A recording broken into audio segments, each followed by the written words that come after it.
ಉಡುಪ್ಮಟ್ಟಿಯಲ್ಲಿ ಒಂದು 30 ವರ್ಷ ಅಲ್ಲೇ ಇದ್ದೆ. ಮದುವೆಯಾಗಿ ಅಲ್ಲಿಗೆ ಬಂದಿದ್ದು. ಅದ್ರ ಮೇಲೆ ಒಂದು 2018ರಲ್ಲಿ ಪ್ರಳಯದ ಇದು ಎಲ್ಲ ಆಯಿತು. ಅದ್ರ ಮೇಲೆ ಅವತ್ತು ಸಂಜೆ 5 ಗಂಟೆಗೆ ಗುರುವಾರ ಮನೆ ಅಂಗಳದಲ್ಲಿ ಎಲ್ಲ ಬಿರುಕು ಬಿಟ್ಟ ಹಾಗೆ ಆಗಿತ್ತು. ಅದ್ರ ಮೇಲೆ ನಾವು ಅದನ್ನ ನೋಡಿಬಿಟ್ಟು ಭಯ ಆಗಿಬಿಟ್ಟು ನಾವು ಪಕ್ಕದ ಮನೆಯವರೆಲ್ಲ ಹೇಳಿದ್ರು, ನೀವು ಇಲ್ಲಿ ನಿಲ್ಬೇಡಿ ಮನೆಯಲ್ಲಿ ಅಂತ ಹೇಳಿದರು.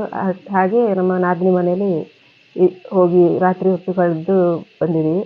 ಅದೇ ದಿವಸ ರಾತ್ರಿ 10:30 ಗಂಟೆಗೆ ನಮ್ಮ ಮನೆ ಎದುರುಗಡೆಗೆ ಮೆಟ್ಲಿಂದಲೇ ಬರೆ ಬಿದ್ದೋಗಿತ್ತು.